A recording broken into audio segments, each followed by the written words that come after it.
Shalom Bapak Ibu, saudara-saudara yang terkasih dalam Tuhan kita Yesus Kristus. Kembali kepada program kita, Road to Fruitfulness. Dan saudara, kita tetap setia merenungkan kitab Amsal yang membuat hidup kita dapat tetap berbuah lebat untuk kemuliaan hormat Tuhan kita. Saudara, hari ini kita akan lanjutkan Amsal pasal yang keempat, ayat 18-19, demikian bunyi firman Tuhan. Tetapi jalan orang benar itu seperti cahaya fajar yang kian bertambah terang sampai rembang tengah hari.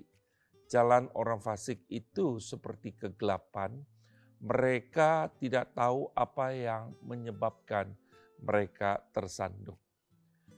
Saudara, Robert Frost menulis sebuah puisi yang berjudul The Road Not Taken, jalan yang tak ditempuh. Di dalam puisi itu, Frost menulis ada dua cabang jalan di hutan. Dan dia berkata, saya memilih jalan yang jarang dilalui dan pilihan itu telah membuat semuanya berbeda.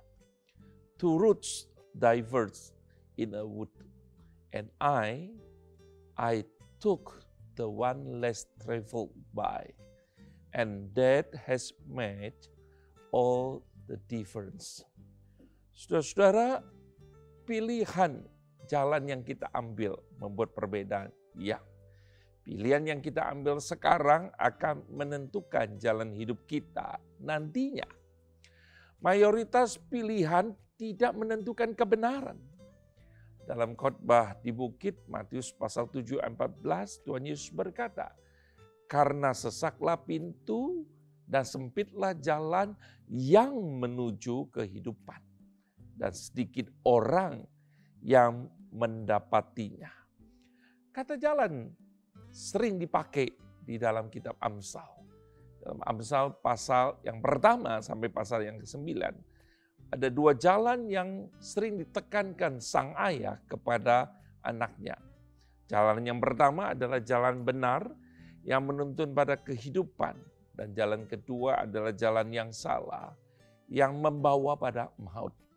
Jalan maut itu digambarkan gelap, pasal 2 ayat 13, pasal 4 ayat 19 tadi. Jalan yang berliku-liku, ayat yang ke-15, pasal yang kedua. Di jalan itu banyak bahaya mengintai, ditulis di situ. Pengamsal menggambarkan kehidupan anaknya itu berada di dua jalan. Dikatakan, ya, lalu kemudian jalan itu ada dua perempuan. Perempuan yang pertama adalah perempuan yang namanya perempuan hikmat, dan perempuan yang kedua yaitu perempuan bebal. Nah, di persimpangan jalan ini anak itu diperhadapkan untuk memilih, dan puncaknya kita bisa melihat atau klimaksnya di dalam ayat pasal yang ke-9. Sang anak harus siap menghadapi rayuan wanita tersebut. Pilihan yang tepat membawa kehidupan. Pilihan yang salah akan menuju kehancuran dan kebinasaan. Amsal 4 ayat 19, ayat 18 dan 19 adalah dua kontras jalan yang ditempuh. Kontras itu terlihat dari awal jalan yang dijalaninya sampai akhirnya.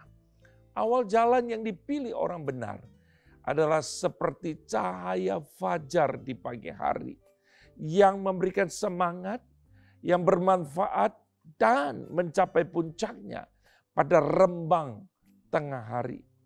Cahayanya tidak sekejap, tidak sementara lalu redup, tetapi mencapai puncaknya. Dan puncak sinar matahari itu ada di siang hari.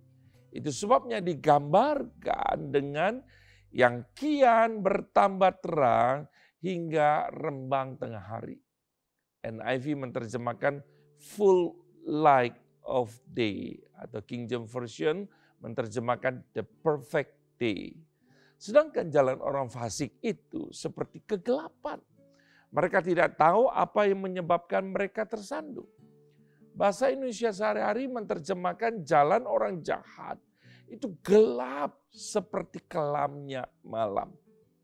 Itu sebabnya maka Amsal 13 ayat 9 berkata, Terang orang benar bercahaya gemilang, sedangkan pelita orang fasik padam. Jangan cemas dan jangan hilang semangat ketika engkau hidup di jalan benar. Terangmu tidak akan padam, saudaraku. Tuhan Yesus memberkati kita. Amin.